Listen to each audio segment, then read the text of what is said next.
आहे, पैसाच टिकत नाही, नुसती चिडचिड होतीये, डोकं गरम राहते, राग आवरता येत नाहीये, अशी अनेक अनेक अनेक प्रामुख्याने अशी अनेक कारणे लाईफमध्ये चालू आहेत.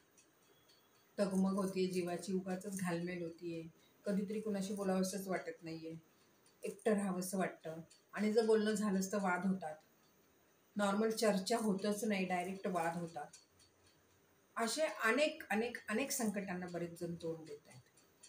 आणि या संकटांना तोंड देण्याचं कारण असं नाहीये की कोणीतरी तुमच्यावर काहीतरी काळी जादू केलेली आहे, असं नाहीये.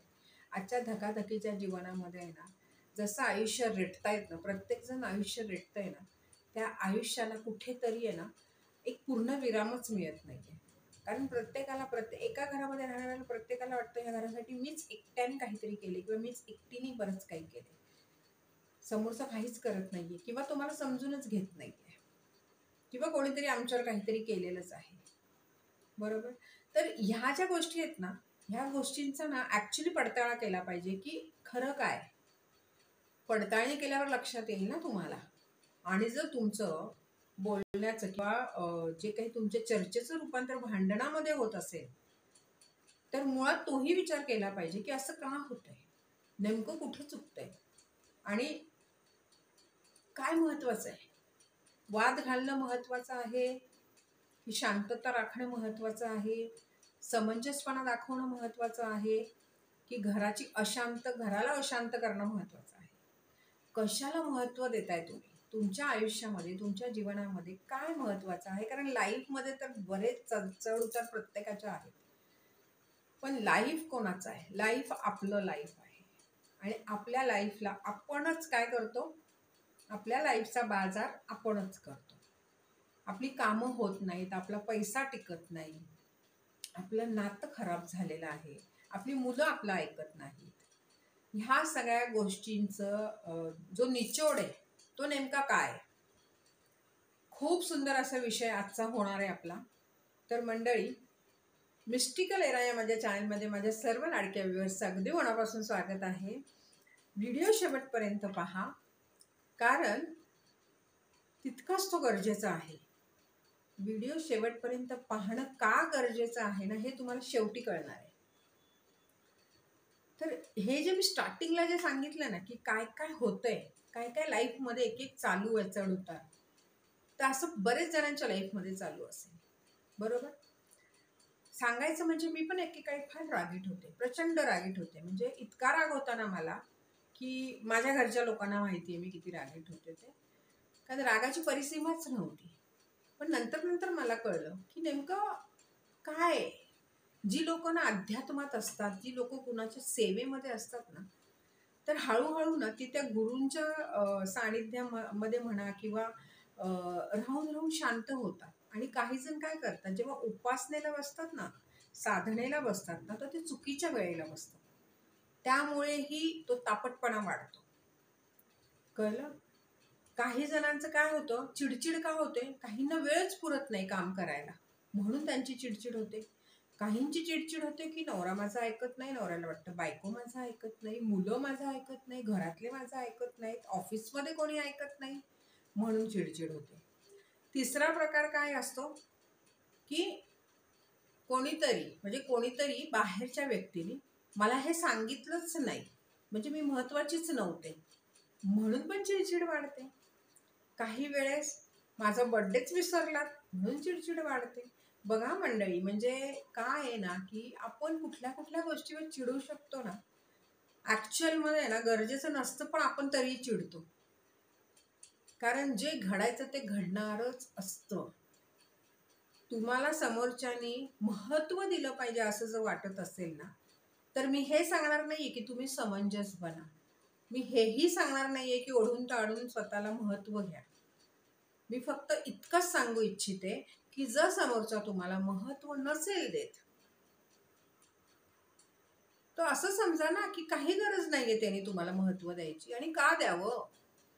तुम्ही स्वतःमध्ये एक व्यक्ती आहात, तुम्ही तुम्हाला महत्व देता इतकंच पुरेसं आहे.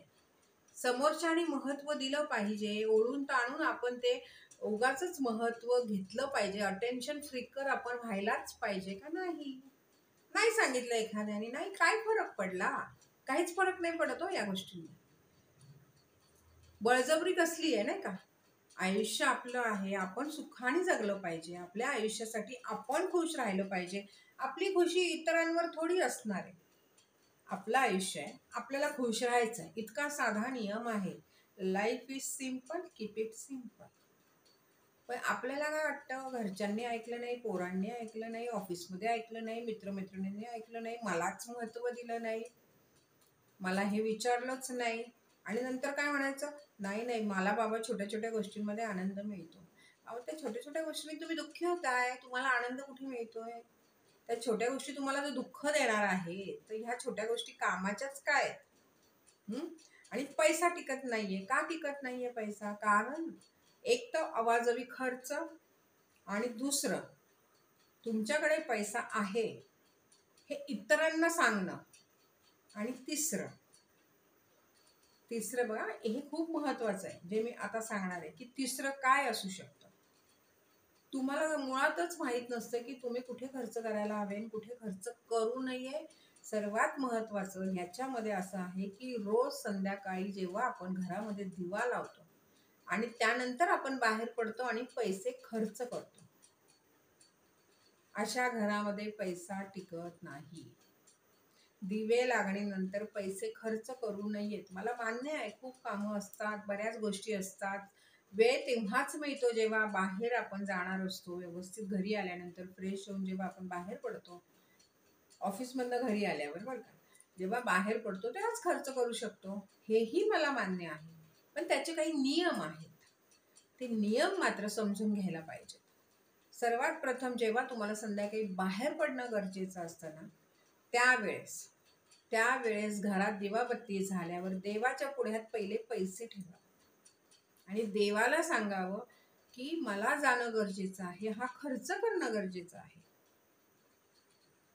पण तुझं वास्तव्य माझ्या घरामध्ये आयुष्यभर राहणार आहे याची मला खात्री आहे, म्हणून मी हे तुझ्या पुढ्यात पैसे ठेवलेले आहे, कारण लक्ष्मी इथे स्थिर होणार आहे, असं म्हणायचं. आणि मग थोडा वेळ घरात बसायचं, पाणी प्यायचं आणि मग बाहेर निघायचं. दिवा लावल्या लगेच पाणी पिऊ नये. एक 10 मिनिटांनी पाणी प्यावं, मग बाहेर पडावं आणि मग तो खर्च काय आहे तो करावा. घरी आल्यानंतरही आपल्या देवाच्या पुढ्यात थोडे पैसे ठेवा की मी घेऊन गेलो होतो, मी परत लक्ष्मी घेऊन आलेलो आहे. अशा घरामध्ये खर्चांना आळा बसतो. जास्त अवाजवी खर्च होत नाही, अचानक खर्च निघत नाही. आपले खर्च आटोक्यात आणणं आपल्या हातात असतं. इतरांना तुमच्याकडे किती पैसे आहे हे सांगणं गरजेचं नसतं. दुसरं, मंगळवारी कुणालाही उसने पैसे देऊ नये. ते पैसे परत येताना प्रचंड त्रास होतो. त्यामुळे उसने पैसे मंगळवारी देऊ नये. पैसे जर तुम्हाला खर्च करायचे असतील तर काही रक्कम आपल्या तिजोरीतही ठेवावी. ज्या दिवशी आपलं पेमेंट होतं, आजकाल तर काही बँकां डायरेक्ट ECSच होतं, म्हणजे कंपनी टू बँकच पैसा येतो, तरीही आपल्या ATM मधनं थोडे पैसे काढायचे पगार झाले आणि ते पैसे आपल्या तिजोरीमध्ये ठेवायचे. 24 तास अजिबात ते पैसे खर्च करायचे नाहीत. पैसे टिकत नाहीत त्यालाही कारण आहेत. पगार झाल्या कोणाला तरी लगेच पैसे देणं पण टाळायचं आहे. अजिबात द्यायचे नाहीत. जास्तीत जास्त खर्च मंगळवारी करणं चालू करा. आता राहिला प्रश्न, घरामध्ये चिडचिड होते, घरामध्ये वातावरणच चांगलं राहत नाहीये, घरामध्ये अशांतता पसरलेली आहे, तर यापुढे घरामध्ये प्रत्येकाने जो वेळ मिळेल त्या वेळेत मेडिटेशनला बसणं चालू करा. मेडिटेशन फार महत्वाचं असतं.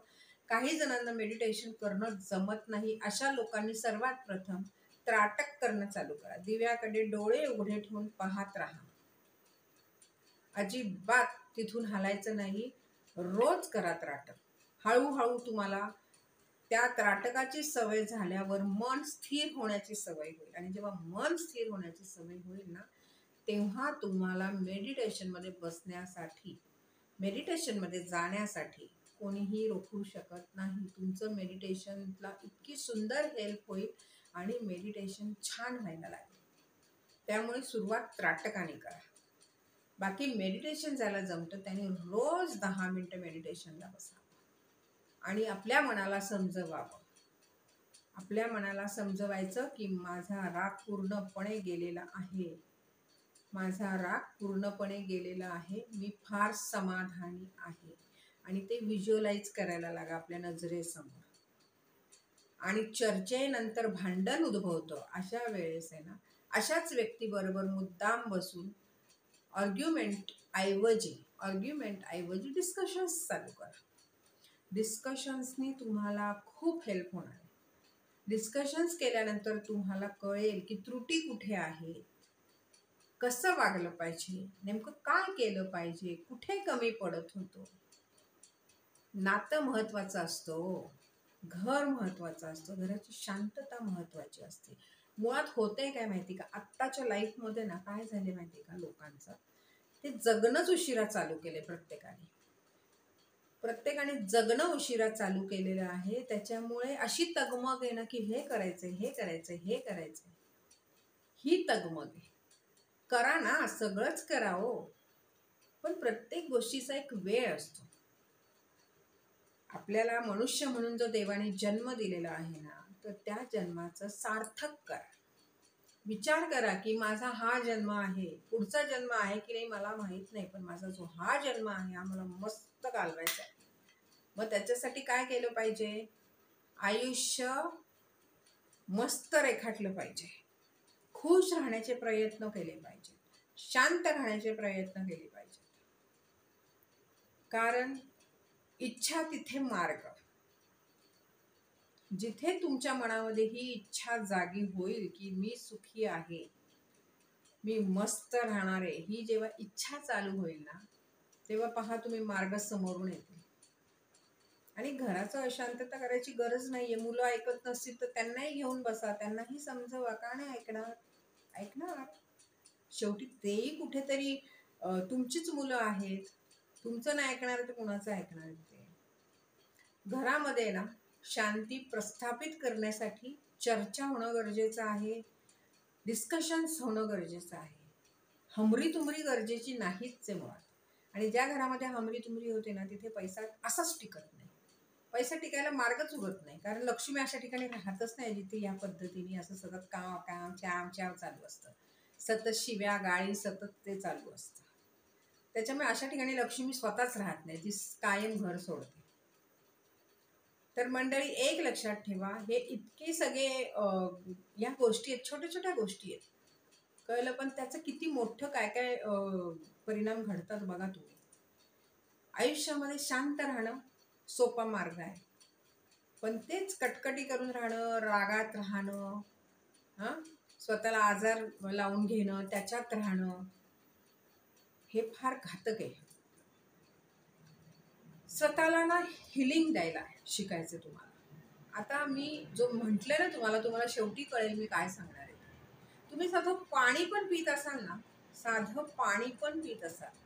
तर 2 मिनिटं त्या पाण्याकडे नजर टाकायची, त्या पाण्याकडे पाहायचं आणि तुमच्या या थर्ड आयमधून त्या पाण्यामध्ये व्हायलेट कलर शावर करायचा. जर पाणी तुम्ही हातात घेताय आणि तुम्हाला त्या पाण्याकडे पाहायचे आणि इथून तुम्ही पाहायचे की इथे मी पूर्ण माझ्या पाण्यामध्ये व्हायलेट कलर टाकते, व्हायलेट कलर त्या पाण्यामध्ये पूर्ण पसरलाय.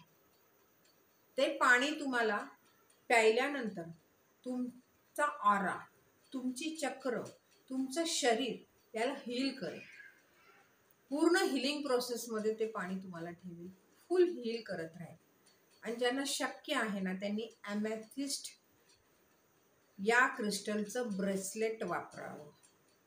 आणि जर ज्यांना व्यवस्थित विचारून वगैरे जर ब्रेसलेट्स घ्यायचे असतील, घालायचे असतील, तर डिस्क्रिप्शनमध्ये माझा नंबर असतो, त्यांनी मला व्हॉट्सॲपला मेसेज करावा, डायरेक्ट कॉल करू नये, मेसेज करावा. डायरेक्ट कॉल मी उचलत नाही. मग तुम्हाला वाटेल मॅडम कॉल उचलत नाही, पण मॅडम खूप बिझी असतात, त्याच्यामुळे मॅडम कॉल उचलत नाही. म्हणून मेसेज करावा, मेसेजला उत्तर नक्की मिळेल. कारण काही वेळेस ना बर्थडे बघून आम्ही तुम्हाला सजेस्ट करतो की तुम्ही काय घातलं पाहिजे. क्रिस्टलच्या मदतीने तुम्ही काय काय करू शकता याची अजून तुम्हाला जाणीव नाही. क्रिस्टलच्या मदतीने तुम्ही इतक्या गोष्टी करू शकता ना, इतक्या गोष्टी करू शकता की त्याचा अंदाज तुम्हाला बांधता येणार नाहीये. क्रिस्टल हिलिंग ही खूप वेगळी प्रोसेस आहे म्हणा, पण नुसतं एक क्रिस्टलचं ब्रेसलेट तुम्ही हातात घातल्यानंतर किती चमत्कारिक बदल आणि किती चमत्कारिक परिणाम ते क्रिस्टल तुम्हाला देऊन जातं हे तुम्हाला घातल्यानंतर कळेल. तर मंडळी, पाण्याने सेल्फ हिलिंग करा, पाण्याने. आणि जेव्हा मेडिटेशन मध्ये बसता तेव्हा तुम्हाला व्हिज्युअलाइज करायचं. कळलं? बाकी तर मी उतारे वगैरे बरेच सांगतच असते की ते तर करायचेच आहे. घरामध्ये प्रॉपर देवपूजा झाली पाहिजे, धूप दीप अगरबत्ती सगळं प्रॉपर झालं पाहिजे, एकदम प्रॉपर झालं पाहिजे. आणि काही याच्या व्यतिरिक्त प्रॉब्लेम्स असतील ना तर प्लीज मला कॉमेंटमध्ये सांगा, नाही तर माझा नंबर डिस्क्रिप्शनमध्ये असतो, तिथे मेसेज करायचा, मला सांगायचा, मेसेज करायचा. परत सांगते, मेसेज केल्यानंतर तुम्हाला त्याचा रिप्लाय मिळणारच आहे. त्यामुळे मेसेज करायचा. आणि घरामध्ये अजिबात अशांती पसरवायची नाही, क्योंकि शांती में बड़ी शक्ती है. Life is simple, keep it simple. आणि मला माहित आहे माझे सगळे लाडके व्ह्यूअर्स माझ्या गोष्टी ऐकतात, मी सांगितलेलं ऐकतात आणि ते त्या पद्धतीने वागतात. त्याच्यामुळे व्हिडिओ आवडल्यावर लाईक करायचा आहे, व्हिडिओ शेअर करायला विसरायचं नाही आहे, कॉमेंटमध्ये मला सांगायचं आहे की तुमची अडचण काय आहे. आणि पुन्हा नवीन विषयाबरोबरच तुम्हा सगळ्यांसमोर समोर येणारच आहे. सगळ्यांच्या समोर पुन्हा येण्याचा चान्स तुम्ही कधीच सोडत नाही. तर मंडळी, पुन्हा लवकर भेटू. तोपर्यंत व्हिडिओला ज्यांनी सबस्क्राईब नाही केलंय, चॅनलला ज्यांनी सबस्क्राईब नाही केले त्यांनी फटाफट चॅनलला सबस्क्राईब करून बेल आयकॉनचं बटन दाबायचं आहे, कारण मी वाट पाहते की कोण कोण सबस्क्राईब करते चॅनल. बेल आयकॉनचं बटन दाबायला विसरायचं नाहीये, जेणेकरून व्हिडिओ पोस्ट होताच तुमच्यापर्यंत पोहोचतील. आणि पुन्हा लवकर भेटण्यासाठी निरोप घेते. तोपर्यंत छान राहा, मस्त राहा आणि माझे व्हिडिओ पाहत राहा.